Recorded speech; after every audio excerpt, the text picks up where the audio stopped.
So, kung masyado tayong abala sa pampaswerte every New Year, of course, we also have to do this mga pangontra sa malas for Ghost Month kung isa nga tayo sa mga Feng Shui enthusiasts.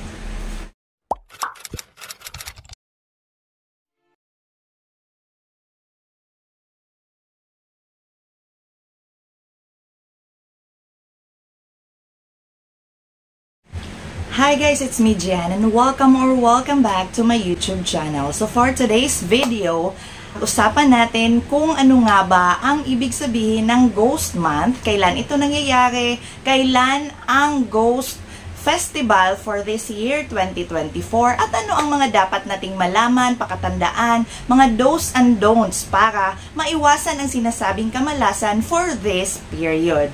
So if you're interested, please don't forget to subscribe on my YouTube channel para maging mas updated kayo sa mga bagong uploads na vlog, lalong-lalo na sa ating mga Feng Shui enthusiasts.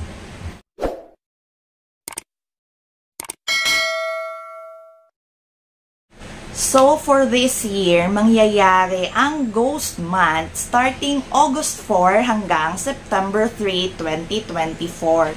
This Ghost Month actually happens every 7th month of the lunar calendar. So, ito yung sinusunod na kalendaryo ng mga Chinese. So, the 7th month is in between August. So, sinasabi nila na yung 15th day ng ikapitong buwan ng lunar calendar ng mga Chinese, doon nangyayari, doon nila sineselebrate actually yung peak ng Ghost Festival or ng Ghost Month na tinatawag nilang Chinese Ghost Festival. And for this year, mangyayari ang Chinese Ghost Festival on August 18, 2024. So, ano nga ba ang ibig sabihin ng Ghost Month para sa atin? Sinasabi na ang Ghost Month or ang period na ito ang pinaka-inauspicious period or days for the year. So, ito yung time kung saan masyadong risky sa accident or sinasabing ang kamalasan ay andito lamang sa ating paligid. So, that's why we should know kung kailan ito mangyayari kasi paiba-iba yung exact date nito kasi nga binabase nila sa kanilang Chinese lunar calendar. Para sa mga hindi pa alam, Ghost Month is a belief from their religion, which is Buddhism. So, according to them, ito yung specific day ng taon kung saan magkakaroon ng parole ang mga kaluluwa or yung mga namayapa na hindi pa na-reincarnate because they believe in reincarnation. So, before ka daw ma-reincarnate, kailangan na-cleanse ka na sa lahat ng kasalanan or sinasabi na yung mga taong or yung mga soul na na-reincarnate lamang ay yung mga mabubuti. So, other souls ng mga namatay na hindi mabuti, yung mga masasama, andun sila natatrap sa hell or sa impyerno. So, for this Ghost Month, ito yung binibigay sa kanila na chance para lumabas, gumala muli sa sanlibutan. And of course, dahil nga mga multo na sila, mga kaluluwa na sila, they could bring or sila yung nagdadala ng kamalasan or kaya mas risky tayo sa hindi mabuting pangyayari for this period or for this season. The Chinese Ghost Festival, paggala ng mga masasamang kaluluwa. So, mga hungry ghost, kung nanonood kayo ng mga Chinese film, mga horror film, so, ito yung tawag sa kanila. So, masyadong masama yung effect nito from the negative energy na naibibigay nila sa mga kabahayan, sa tao, sa negosyo. So, that's why, kung aware tayo kung kailan nangyayari ang mga araw na ito, we also have to know the do's and don'ts para maiwasan ang kamalasan na sinasabing dala-dala ng mga araw na ito. So, paano nga ba maiiwasan or paano mo mabigyan ng proteksyon ang iyong paligid, ang iyong kabahayan, ang iyong negosyo, mga ari-arian, and of course yourself, para mailayo or magkaroon ka ng shield against the harm na or the risk na pwedeng maibigay or maihatid ng ghost month na ito. So, the very first thing at saka yung pinaka-common talaga sa lahat ng nabasa ko na gusto kong i-share lahat sa inyo is to do a cleansing before this date happen. So, di ba, August 4 yung start ng ghost month for this year. So, dapat before August 4, on or before August 3, kailangan nakapag-general cleaning na tayo sa lahat ng areas na pinupuntahan natin na kung saan tayo laging nagstay. So, of course, number 1, yung kabahayan natin. Kailangan daw linisin lahat ng area, lalong-lalo na yung mga parts na madidilim, yung hindi masyadong na-occupy. For example, meron kayong mga extra rooms para sa mga bisita, tapos minsan lang nagkakaroon ng tao. So, kailangan talagang malinisan daw from top to bottom yung paglilinis na ina-advise ng mga feng shui experts. So, i-open lahat ng mga bintana para pumasok yung natural lights from the sunlight. Kasi alam naman natin that it would bring us good flow of energy para malibot nito yung buong area ng bahay or ng ating opisina, ng ating negosyo, ng ating tindahan. So, kailangan nating gawin yung talagang paglilinis before August 4. So, the effect of this cleansing, syempre, naaalis niya lahat yung mga kamalasan before the months.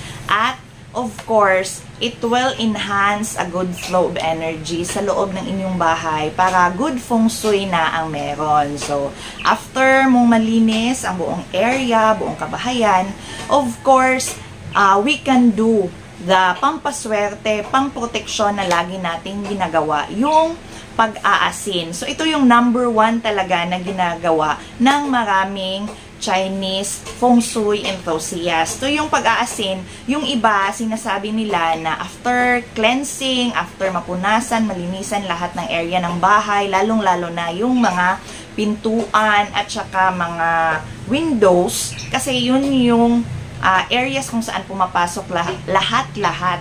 So, pagkatapos malinis, naglalagay sila ng asin sa lahat ng mga openings ng bahay. So, sa gilid ng pintuan, sa gilid ng windows, sa lahat ng area, lalong-lalo na yung sinasabing madidilim, di ba?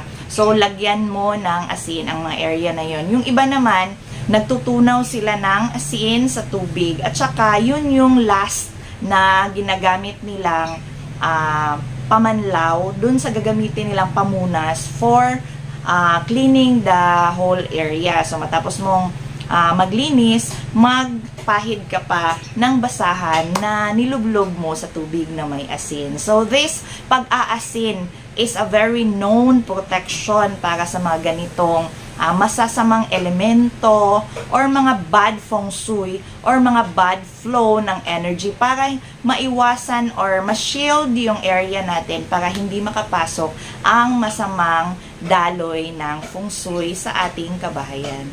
It is also advised to keep the rooms lighted. So, yung beam dapat ng sunlight ay makapasok sa ating bahay. Pero, huwag nating hayaang naka-open yung mga windows and doors ng masyado ng madilim. Kasi, isang advice during ghost month ay kailangang nasa loob na tayo ng bahay bago dumilim. Kasi risky yung labas at saka yung mga nakagala na kaluluwa is nasa labas. So, kailangan before night, nasa loob na daw kung hanggat kaya. Yun yung advice nila. So, i-close na din lahat ng openings ng bahay or ng areas nyo bago dumilim. Ano naman yung mga bagay na dapat pakakaiwasan during ghost month? So, para sa mga negosyante, and of course, kahit sa ating lahat, kailangang i-minimize natin lahat ng expenses, yung flow or disbursements ng cash on these months. At of course, huwag tayong gumawa ng mga financial decisions during this period. It would affect also the good feng shui para sa flow ng financial or ng ating mga pagdidesisyon. So, kailangang hanggat kaya pa, huwag munang gumawa ng mga decision involving big or large amount of money. So, for example, plano mong bumili ng lupa, ng sasakyan, mong itaon yung mga ganong pagbili ng ari-arian or ng properties or pag-build ng business, pagpagawa ng bahay, which involves a large amount of money during ghost month, lalong-lalo na sa ika-15th day mismo ng ghost month, which is the Chinese Ghost Festival. Pati yung mga life-changing events para sa atin. So, yung pagpapakasal, paglipat natin ng bagong bahay, wag itapat or wag itaon sa Ghost Month. The Chinese Ghost Festival wherein nag-aalay sila ng mga prayers sa kanilang simbahan at saka nagbibigay sila ng offerings, mga foods, lahat, mga inumin, is actually from an alamat, which is according to them, dahil sa sobrang pagmamahal ng anak sa kanyang ina, na nasilip niya na andun na trap sa impyerno, ay ginusto niyang mag-alay sana or mag-offer, magbigay ng pagkain at inumin sa kanyang ina. So this child is actually a good disciple, a good follower of Buddha. Pero kahit gaano kalaki yung kapangyarihang taglay niya dahil sa kanyang kabutihan, lahat ng binibigay or inaalay niya na food or drinks para sa mama niya, kahit hindi pa man ito dumadating sa bibig or sa kamay ng kanyang ina, ay natutunaw, nasusunog, nagiging uling or nagiging abo na lamang ito. Kaya hindi niya magawa-gawa yung gusto niyang maibigay sa kanyang ina. So that's why humiling siya kay Buddha, nagpatulong siya kung paano mapagbibigyan yung kahilingan niya. And Buddha said, hindi ito kaya ng isang kapangyarihan. So, kailangang magtipon lahat ng mga makapangyarihang monghe para maisakatuparan ito. And this started, ito yung naging simula ng Chinese Ghost Festival. Kasi nga, nag-ipon-ipon lahat ng mga monghe at tinulungan siya magdasal at maibigay yung kanyang offering at ma-cleanse as well yung sin ng kanyang ina hanggang sa ma-reincarnate ito. So, this is actually the background story of this Ghost Month Festival. Kaya nila taon-taong ginagawa yung pag-o-offer, pagdadasal, dahil naniniwala sila na nakakatulong ito to cleanse the sin of those na mga soul na natrap pa sa hell at hindi ma-reincarnate. So, I hope you learned something from this vlog about Ghost Month, about Ghost Festival. So, maraming salamat once again sa patuloy na panunood at pagla-like at pagko-comments ng aking mga videos. Thank you so much for dropping by and for always watching.